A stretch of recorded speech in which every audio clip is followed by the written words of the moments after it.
Hello good afternoon यहाँलाई म फेरि पनि गुड आफ्टरनुन हैन गुड इभिनिङ यहाँलाई वेलकम गर्न चाहन्छु। यो चाहिँ हाम्रो नेप्से रहेको छ।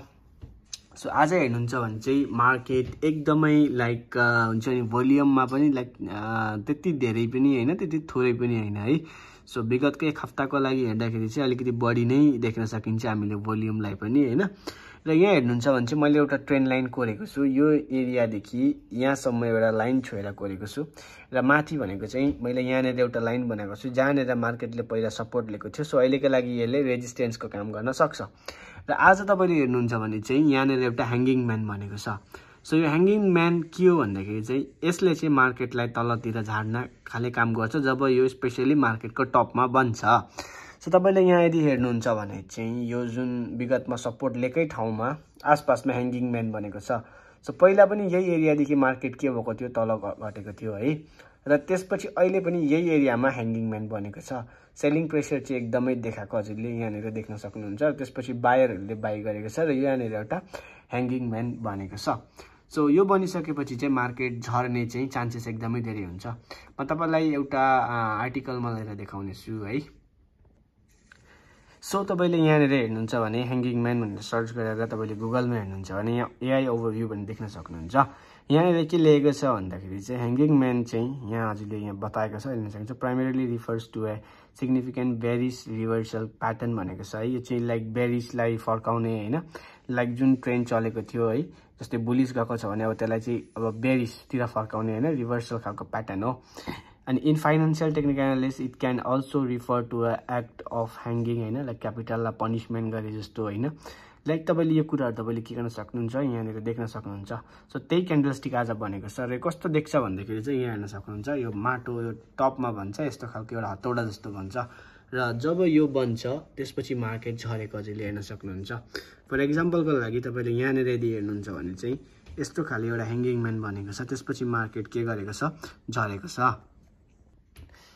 सो सेम आजको यहाँ चार्टमा पनि यही एरियामा ह्याङ्गिङ म्यान बनेको छ। सो यसले मार्केटलाई अलिकति झारेर जुन यो मैले ट्रेन्ड लाइन गरेको छु यहाँसम्म पनि आउन सक्छ जस्तो हामीले लाइक चान्सेस चाहिँ हामीले लिन सक्छौँ है। अलिकति सेलिङ देख्न सक्छौँ किनभने तपाईले देख्न सक्नुहुन्छ यो एरियामा ह्याङ्गिङ म्यान बनेको छ है। र त्यसपछि विगतमा पनि यही एरियाको आसपासमा मार्केट झरेको थियो र यही एरियाको आसपासमा मार्केट झरेको थियो।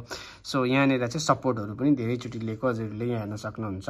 र यदि झरेन र यो एरियालाई ब्रेक गर्छ भने चाहिँ यो जुन मैले ग्रीन लाइनको एउटा जुन एरिया गरेको छु भोलिको दिनमा मार्केटले यसको माथि क्लोज दिन्छ र जुन बेरिस रिभर्सल खालको क्यान्डलस्टिक बनाउँदैन भने हाम्रो प्योर टार्गेट भनेको एकदम इजिली हाम्रो टार्गेट जान्छ यो एरिया एकदम इजिली जान्छ है।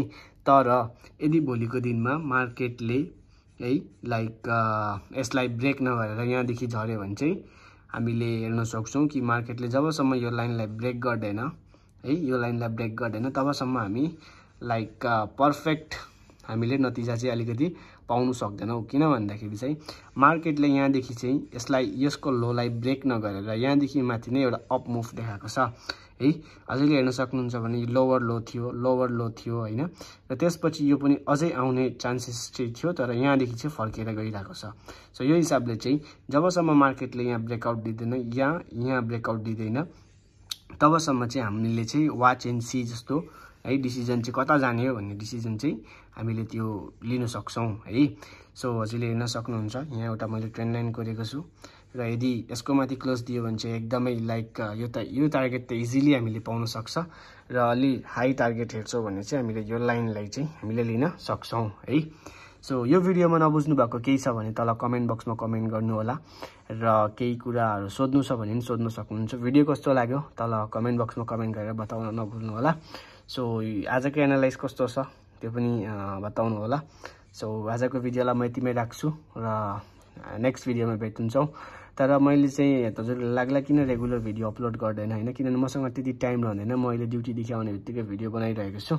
सो भिडियो यति नै राख्छु है। भेट्ने अर्को भिडियोमा। सो नबुझ्नु भएको केही छ भने कमेन्ट बक्समा कमेन्ट गर्नु होला है त। बाई।